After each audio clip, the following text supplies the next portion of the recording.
Welcome to the best investment writing, your gateway to the minds of the world's most respected investors. Join us as they unveil the insights gleaned from their tireless research, providing you with invaluable perspectives to enhance your own investment journey. All opinions expressed by podcast participants are solely their own opinions and do not reflect the opinion of Cambria Investment Management or its affiliates. For more information, visit CambriaInvestments.com. April 2025, Europe, opportunity in fragmentation. Key takeaways.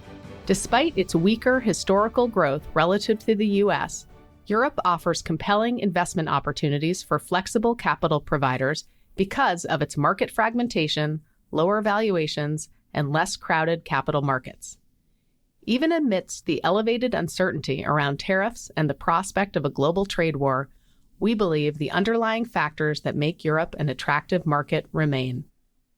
Europe's public equity markets are near their steepest discount relative to the U.S. since 1990 in terms of both regular and sector-weighted PE and PEG multiples. Moreover, the cost of capital in Europe has become higher than in the U.S. Structurally, we expect the regulatory-induced de-risking by European banks to continue, which we believe will result in attractive buying and financing opportunities. Relative to U.S. banks, European banks retain a larger portion of loans, but are increasingly looking to improve balance sheet returns through capital optimization. As a result, we expect to see more non-performing credit sales and synthetic risk transfer transactions, and less competition for complex, bespoke financings. We also believe Europe is ripe with potential for driving operational improvements, especially among unlisted small and medium-sized enterprises. Moreover, there is significantly less private capital in Europe chasing these opportunities, which leaves a void that minority equity and structured credit providers can fill. Despite weaker public equity market returns and GDP growth since 2000, European private equity returns have outperformed U.S. PE returns during the same period. We believe this is a function of Europe's relative private capital scarcity. We believe the factors driving private market outperformance, less capital chasing deals and more potential for operational alpha, will persist for the foreseeable future, making Europe an attractive market for opportunistic, flexible capital. In recent years, there has been significant pessimism surrounding Europe due to its anemic economic trends, lower GDP and productivity growth than the U.S., and weak demographics. The region's equity market currently trades at a 24% discount to the U.S. equity market, even after adjustments that neutralize the greater tech concentration in the U.S. This discount is at the 95th percentile based on data since 1990. We believe, however, that this European discount overstates what is warranted by fundamentals, and that there are compelling investment opportunities in public and private credit, equity, and real estate markets in Europe and the UK. The fragmentation and market inefficiencies that characterize Europe's financial system, in our view, actually create attractive opportunities for flexible capital providers. Europe's regulatory capital regime is more punitive than the US system. EU regulations, many of which were born out of the Eurozone debt crisis to address cross-country variations in sovereign debt-to-GDP ratios and prevent disproportionate bailouts across the Eurozone, limit capital flow from banks and insurance companies across national borders. Additionally, European capital markets are not as active or deep as they are in the US, and European retail investors and pension funds are underinvested in risk assets compared to their U.S. counterparts. European banks provide a much higher proportion of financing in Europe than their U.S. counterparts. At the same time, European banks are more constrained by regulation. In the current higher interest rate environment, balance sheet retrenchment means private capital is becoming a more compelling alternative for European borrowers. The opportunity is especially noteworthy for flexible credit providers, especially those that have the expertise to underwrite less traditional borrowers, offer bespoke terms, and deploy capital faster than banks. Europe lags. The U.S. has outperformed Europe and the UK in both economic and market terms over the last 25 years, leading to the proliferation of the term American exceptionalism. This outperformance has become even more stark over the last 5 fiscal years. Total U.S. equity returns grew at an annual rate of about 14% during this time period, versus about 6% for European equities. U.S. nominal GDP grew at slightly over 6%, while nominal GDP growth in the EU was just over 4%. Even though Europe's market performance in Q1 2025 has inverted relative to the U.S., up 6.3% versus negative 4.6% respectively, Europe's medium and long-term performance remains relatively weak. Much of the delta in economic and market performance between the U.S. and Europe can be explained by higher productivity growth in the U.S. A recent EU competitiveness report authored by Mario Draghi, former president of the European Central Bank, noted that the EU was, in labor terms, roughly 80% as productive as the U.S. in 2024, down from 95% in 1995. In addition, since 2000, real disposable income in the U.S. has grown almost twice as much as in Europe. The difference in GDP per capita can be explained by the productivity gap, 72%, and the labor gap, 28%. This manifests in U.S. companies' consistently higher corporate margins, growth, and return on invested capital relative to companies in the UK and Europe. Other attributes driving the U.S. economic and market outperformance include less regulation, structural tailwinds from the 2017 tax cuts, significantly higher skew towards technology, benefits from immigration, economies of scale from having one large addressable market, and a federal government that has been very responsive with fiscal stimulus. But U.S. exceptionalism may have debt limits. On the flip side, the U.S. has consistently run large fiscal deficits. Since 2000, U.S. debt to GDP has nearly tripled, from less than 35% in 2000 to almost 100% in 2023. Lower defense spending in Europe explains a large part of this divergence. Since 2000, U.S. defense spending has ranged from about 3% to 4.5% of GDP, whereas the UK has been consistently below 2.5%, and European countries in aggregate have been below 1.5%. European spending has fallen over time. Between 1960 and 2000, defense spending in Europe was between 2 to 3% of GDP. We note that defense spending has become a priority for many European countries in 2025. Given the relative fiscal positions between Europe and the U.S., both European pessimism and American exceptionalism may be overstated.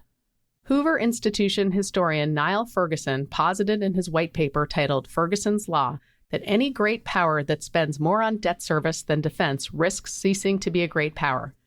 The U.S. violated Ferguson's Law in 2024. Europe, on the other hand, has been spending less relative to its growth. We analyzed the relationship between debt and GDP growth and found that from 2013 through 2023, debt in Germany rose just 19%, while GDP rose 46%. In contrast, even though U.S. GDP growth outpaced European countries during that same period, U.S. debt growth was exceptional, nearly doubling the rate of its GDP growth. The Trump administration appears to recognize that the U.S. is approaching the limit on how much more debt it can take on as a percentage of GDP. U.S. Treasury Secretary Scott Bessent recently called for the U.S. economy to undergo a detox period from fiscal stimulus in order to halt the current debt growth trend. Conversely, Germany has significantly more room to increase its debt relative to its growth, and defense spending in particular. The German Chancellor-in-Waiting, Friedrich Merz, has been building momentum for political consensus and the necessary parliamentary support to raise the country's constitutional debt cap, which may fuel future economic growth. Mind the valuation gap. The superior U.S. equity market performance is partially explained by higher multiples of the S&P 500 index versus the Stoxx 600 index. U.S. valuations appear to have outgrown fundamentals, with aggressive earnings growth expectations priced in, which may portend a challenging outlook for U.S. equities. Comparatively, European valuations are near their steepest discount as compared to the U.S. going back to 1990. as measured by the 12-month forward PE ratio of 13.8 times for Europe versus 20.3 times for the US, the European discount is currently about 32%. Even after sector weighting adjustments to address the greater concentration of technology companies in the US, the European discount is at 24%, which is at the 95th percentile based on data since 1990, after reaching the 100th percentile in November 2024. The lower European valuations, however, are not explained by lower growth rates. The PEG ratio in Europe, at 1.27, is lower than in the US at 1.47. Valuations in the UK are even lower. The current UK discount relative to the US, as measured by the 12-month forward PE ratio, is 41%. It is 31% with sector weighting adjustments. A higher cost of capital. The cost of capital is currently higher in Europe than in the US. The equity risk premium in Europe, as measured by the difference between the earnings yield and the corresponding risk-free rate, is 4.1%, higher than the 2.6% in the US. Credit spreads are also elevated in Europe versus the US across leveraged loans, 51 basis points higher, and direct lending, 56 basis points higher. However, the higher spreads do not appear to be related to leverage. On average, the respective leverage ratios in Europe and the US are comparable, both in the low fours as a multiple of EBITDA. Even real estate cap rate spreads and synthetic risk transfer spreads are higher in Europe. From an investor's perspective, we believe the higher cost of capital, as measured by higher equity risk premiums and higher credit spreads, makes up for Europe's lower growth and renders it an attractive market. Banks take all the credit.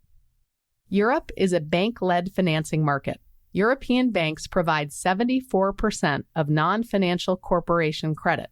In contrast, financing is markets-led in the U.S., with U.S. banks providing just 38% of non-financial corporation credit, and the balance coming from public and private credit markets. The cumulative size of the high-yield bond, leveraged loan, and private credit market in the UK and Europe, i.e. the investor-owned leveraged credit market, is approximately 1.1 trillion euros, or about 5% of GDP.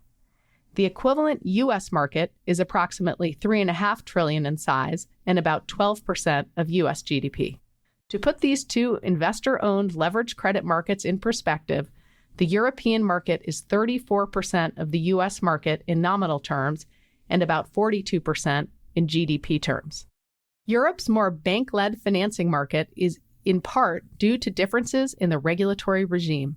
In the U.S., external credit ratings cannot be used to assign exposure risk weights, which has encouraged U.S. banks to syndicate loans to investors rather than hold them.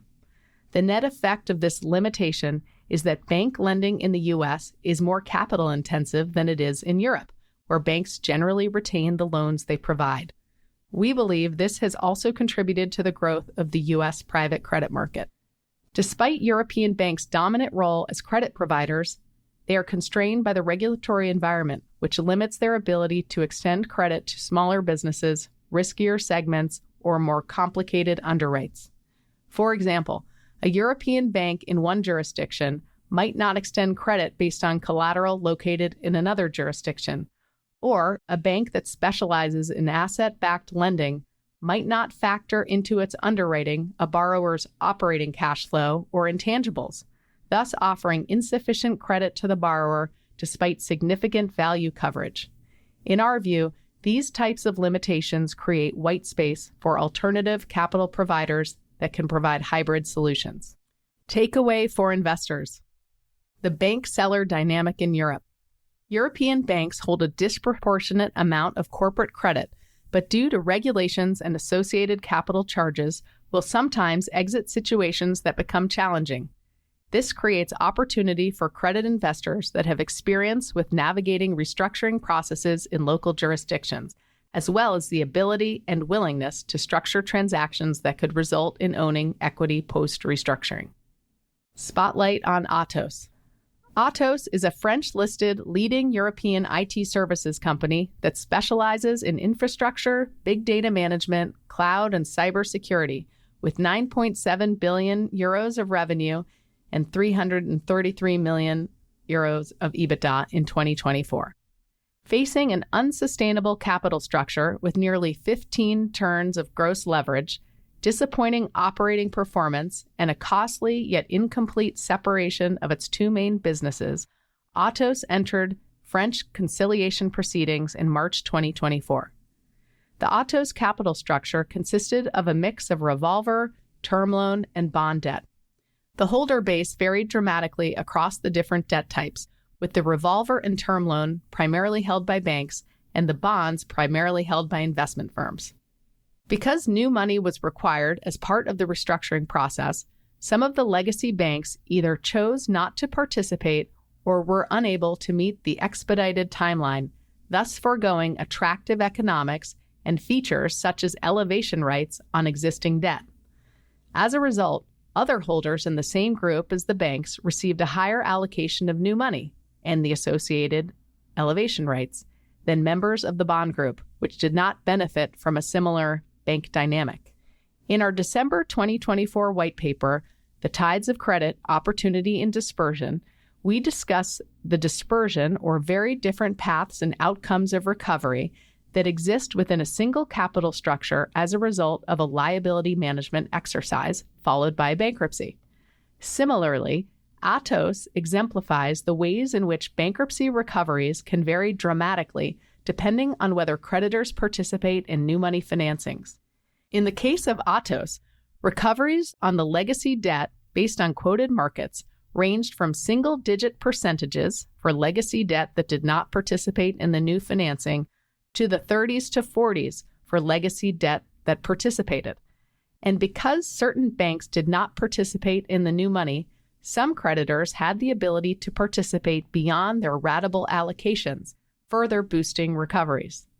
This scenario would generally not exist in the U.S., as capital structures tend to be investor-owned versus bank-owned, and therefore the regulatory overlay is not a factor. While mutual fund and collateral loan obligation holders in the U.S. were sometimes forced sellers in distressed situations about 10 or 15 years ago, this dynamic no longer exists to the same degree. These holders have increasingly improved their workout capabilities and the flexibility of their mandates, allowing them to be active in restructurings when necessary. Piecing together the fragments. Notwithstanding the formation of the EU as a single market, the regulatory regime in Europe constrains the free flow of bank and insurance capital beyond national borders, creating inefficiencies in capital deployment. This dynamic, combined with a more risk-averse culture relative to the U.S., has lessened competition, especially for more nuanced cross-jurisdictional deals. As a result, we see potential opportunities for specialized investors that can navigate complexity and the different laws and processes across the fragmented regulatory landscape. Due to higher capital charges for non-domestic assets, bank and insurance capital in Europe does not always flow dynamically to the best opportunities. For example, a German insurer is advantaged to invest in German assets over French assets. Similarly, a German bank is incentivized to focus on German mortgages, even if the opportunity in Portugal might be superior.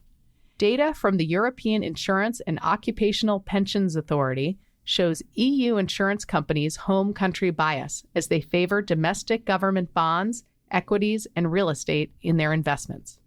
Post the Eurozone crisis from 2014 to 2024, bank lending to non-financial corporations in what were then termed periphery countries declined from over 50% to under 30% of the GDP of these countries, while outstanding loans as a percentage of core countries' GDP remained steady at around 37%. Over the same period, the periphery countries grew at roughly twice the rate as the core countries, around 2% annualized GDP growth in the periphery versus just over 1% for the core. We believe this dynamic has resulted in the periphery countries being underbanked post the Eurozone crisis, creating significant opportunities for investors in countries like Portugal and Spain, where GDP growth has been accelerating. Takeaway for investors. Spotlight on Portuguese real estate portfolio. The opportunity to capitalize on the bank-seller dynamic also applies to real estate. Post the Eurozone crisis, the periphery countries of Europe have been a source of opportunity for investors as local banks have sought to unload assets that were repossessed post the GFC. In Portugal, as in other parts of the periphery, banks had overextended credit to real estate developers and owners, and in many instances became the owners of these assets, occasionally alongside other banks.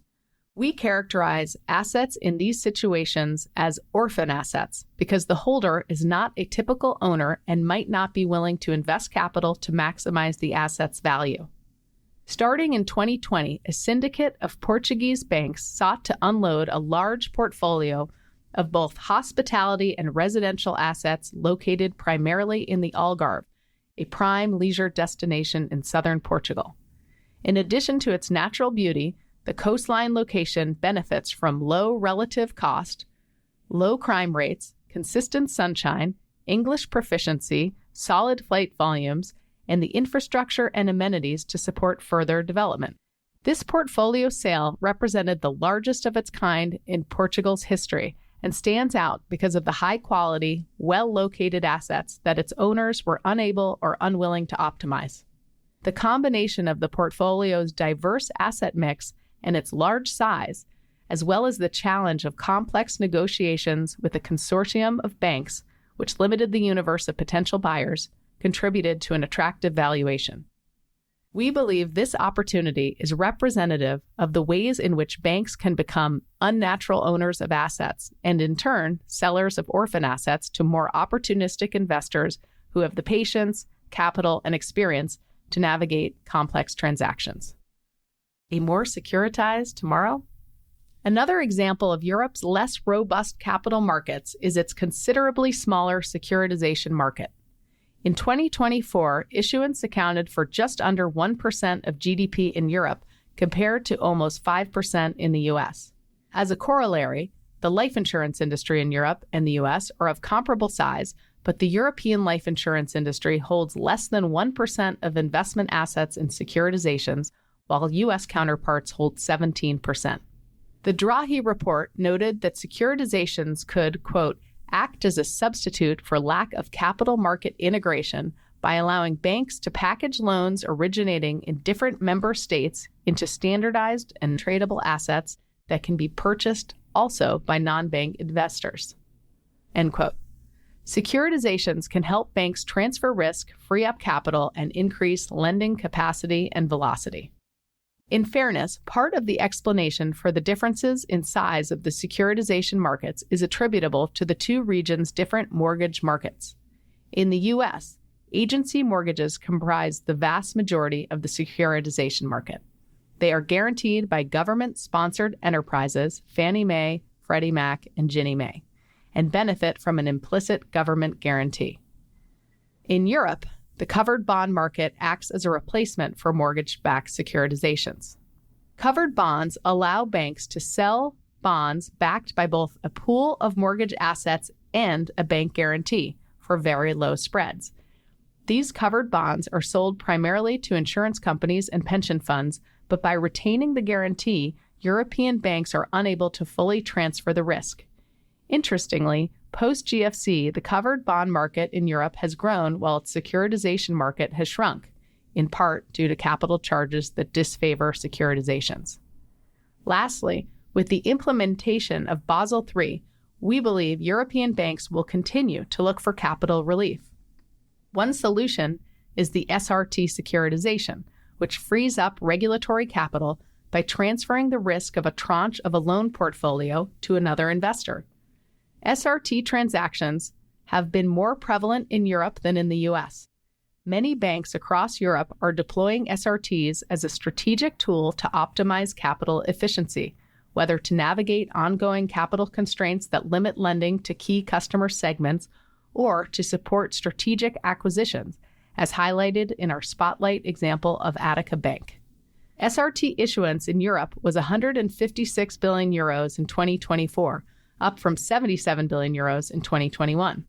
Corporate and SME loans comprise the vast majority of underlying assets, with consumer loans as the next most prevalent asset class and exhibiting significant growth. Takeaway for investors. Spotlight on Attica Bank.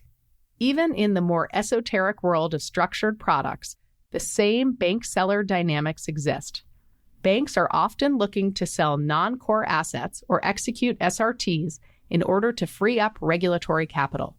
In many instances, these transactions facilitate growth objectives and have been important to the recovery of Europe's periphery economies post the Eurozone crisis. In 2024, Attica Bank needed to unlock a share capital release in order to facilitate a merger with Pancreta Bank, a regional cooperative bank in Greece. To do so, Attica Bank sold 2 non-performing loan securitizations. In addition, the bank also strengthened its capital position by purchasing protection via a mezzanine tranche in an SRT transaction on a portfolio of approximately 200 million euros of performing corporate and SME exposures. These regulatory capital-driven transactions, along with the acquisition of Pancreta Bank, catapulted Attica Bank to become the 5th largest bank in Greece and the main challenger to Greece's 4 systemic banks. Feeling less invested? Beyond demographic and regulatory reasons, we believe there are cultural factors that explain Europe's slower growth, including a more risk-averse orientation. European households have significantly lower rates of investing compared to the U.S. In 2024, households in Europe had around 10% of their financial wealth in listed equities. In the U.S., that number was 34%. In 1990, these rates were much closer, but the gap widened post-GFC given Europe's slower recovery. As of the end of 2024, households in Europe had around 32% of their assets in cash and cash equivalents versus 15% in the U.S. Europe's lower level of household investment in capital markets, in our view, results in scarcer risk capital for productive private sector investments, which in turn can lead to slower growth, lower valuations, and reduced liquidity. Less capital, more return. Just as there are dramatically lower rates of household investment in equities in Europe, there is also considerably less dedicated private equity and venture capital. Europe's dedicated private equity AUM is about 1/3 the size of North America's in both nominal and GDP terms. Venture capital AUM in Europe is 73% lower than the U.S. as a percentage of GDP. We believe this lack of dedicated private equity capital in Europe leaves space that minority equity and structured credit providers can fill. While Europe has proportionately less private capital than the U.S., private market returns in Europe have been strong, which we find noteworthy given Europe's weak public market performance. Since 2000, the European public equity market has underperformed the U.S. by 37%. Over the same period, European PE returns modestly exceeded U.S. PE returns at 14% versus 13%. We believe this is attributable to advantages that local, dedicated European investors have in sourcing deals in addition to generally less competition and lower entry points in European deals. In addition, lower institutional ownership in Europe suggests there may be greater opportunities to drive returns through growth, consolidation, and margin improvement. Moreover, what constrains organic public market growth in Europe can present opportunity for private investors to harness. Many European SMEs are deeply embedded in critical sectors. Even though these SMEs may have difficulties accessing traditional capital, they demonstrate resilience and growth potential. For example, some European SMEs may find it challenging to navigate the complexities of entering foreign markets. Private investors, especially those with global footprints, can help these SMEs grow and expand beyond their local markets. Also, many European SMEs are entrepreneur or family-owned and face succession challenges, which provides opportunities for capital providers who can enable succession. Operational alpha. We also see a significant opportunity to improve profit margins and management shareholder alignment, or operational alpha, at unlisted European SMEs, which are often the backbone of local economies. Across nearly every sector, European public companies have lower median operating margins than their U.S. counterparts. While some of this may be attributed to the labor productivity gap we highlighted earlier, we believe that Europe's underinvestment in technology is a primary reason. This dynamic is also at work with European private companies, which may potentially offer up some quick wins to drive growth and improve margins at these companies. Private capital in Europe also has the opportunity to drive the performance of European SMEs by optimizing financial alignment between management and shareholders. In Europe, stock awards are an under-indexed component of executive compensation compared to the U.S. In 2024, stock awards comprised 26% of European public company executive compensation. In the U.S., that number was 65%. We believe private capital can be impactful by improving the compensation alignment between management and shareholders to better incentivize value creation. Lands of opportunities. The fragmentation and inefficiencies across European markets create increased complexity for investors. While this complexity presents challenges, it also may offer opportunity for those who possess local market knowledge, a flexible mandate, the ability to navigate multiple jurisdictions, and the acumen to structure tailored solutions. The prospect of increasing European regulation relative to the U.S. is likely to extend the bank deleveraging trend in Europe, leading to attractive financing opportunities. These could include SRTs, purchases of non-performing corporate and real estate loans from banks, or bespoke financings to SMEs. The backdrop of more attractive equity valuations and higher credit spreads than in the U.S. adds to the relative appeal of the European market. The recent turbulence from geopolitics could amplify the trend of bank retrenchment. In recent years, U.S. exceptionalism has often overshadowed opportunities in Europe. However, we believe that amid European pessimism, there are ample opportunities. The economic uncertainty of the past few years, driven by escalating geopolitical tensions, the energy crisis, persistent inflation, and higher interest rates, along with the longer-term trend of European bank deleveraging, in our view, has created attractive opportunities for specialized investors. These investors can deploy capital into special situation and opportunistic investments in less crowded European markets. The heightened volatility around tariffs and the trend towards deglobalization, in our view, will lead to more complexity, a greater dispersion of outcomes, and more opportunity to unlock within Europe.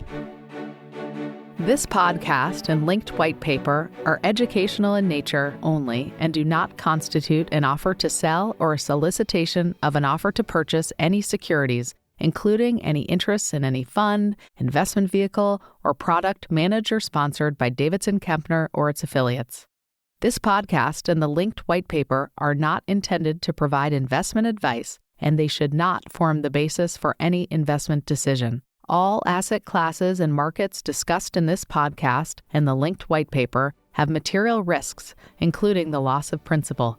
For additional information, including third-party sources of factual information presented in this podcast, please see the linked white paper, including the disclosures at the end of the white paper. If you enjoy the show, be sure to leave us a rating and a review on your favorite platform. You can read investment research like you heard today by subscribing to The Idea Farm's free weekly e-newsletter at theideafarm.com. Thanks for listening, friends, and good investing.